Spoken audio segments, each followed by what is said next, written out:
memulai dalam hitungan waktu 3, 2, 1. Saat ini di dunia sudah banyak sekali ilmuwan-ilmuwan yang menciptakan teknologi yang canggih. Salah satunya seperti robot. Robot memiliki banyak sekali robot membawa banyak sekali perubahan-perubahan yang besar bagi kehidupan masyarakat internasional di dunia ini. Sehingga dengan adanya robot banyak membawa pengaruh positif seperti menghemat waktu, mempermudah pekerjaan, dan lain sebagainya. Kemudian saya akan menyampaikan definisi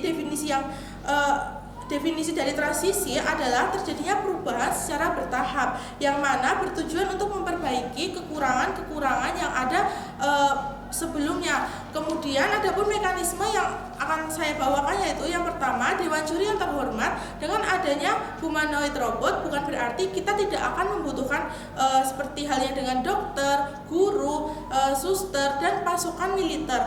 Kita akan tetap membutuhkan mereka, kita akan tetap membutuhkan dokter, guru, suster, dan pasukan militer lainnya.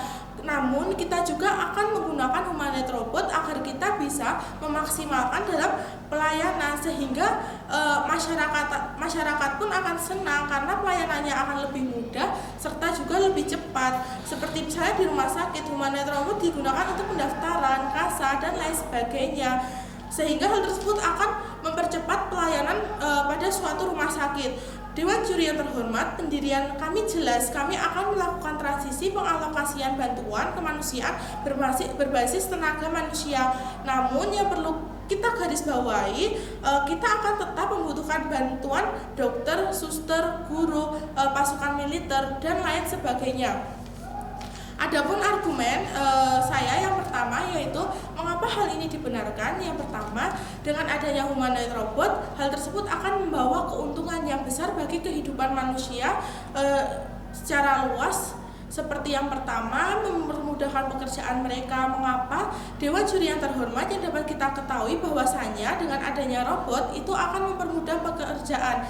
Misalnya kita ambil contoh seperti dalam dunia kesehatan.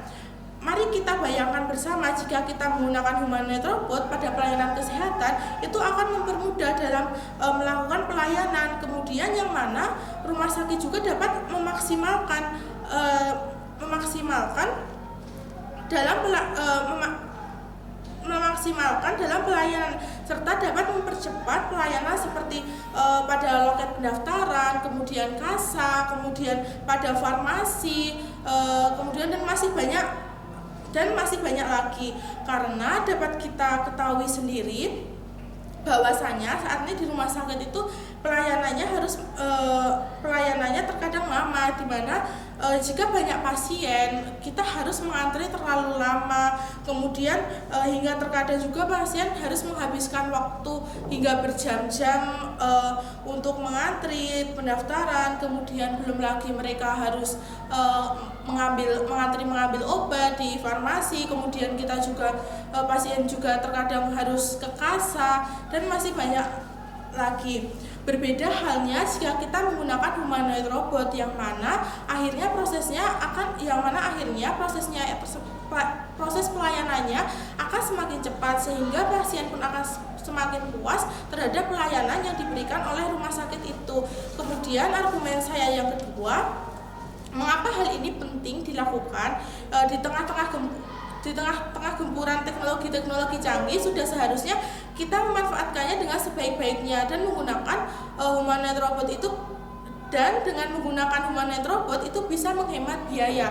Mengapa? Karena saat menggunakan humanoid robot kita hanya mengeluarkan biaya di awal, dan hal itu pastinya akan membuat lebih worth it jika dilihat dari segi biaya maupun segi tenaga. Kemudian jika biaya yang dikeluarkan lebih sedikit, otomatis pemerintah bisa mengalokasikan dana tersebut untuk hal-hal yang lebih penting lainnya. Misalnya seperti kita bisa menggunakan dana untuk penelitian-penelitian yang benar-benar dibutuhkan dunia saat ini. Kita juga bisa mengalokasikan dana untuk beasiswa-beasiswa, dan masih banyak lagi.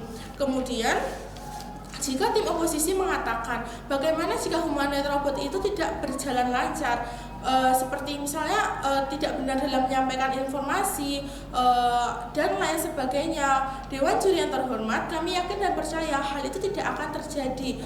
Mengapa? Karena kita dari awal saya sudah menyampaikan jika kita itu masih membutuhkan seperti dokter, suster, guru, dan pasukan militer lainnya, sehingga jika misalnya ada penyampaian informasi yang salah ataupun kurang tepat, dokter, suster, guru, dan lain-lain itu bisa melakukan pengecekan. Jika misalnya ada yang salah, bisa melakukan revisi, yang mana melakukan revisi ketidaksesuaian tersebut, yang mana akhirnya informasi yang didapatkan tersebut juga bisa benar dan bisa sesuai seperti yang diinginkan. Sekian dari saya, terima kasih. Kalau 5 lebih sih.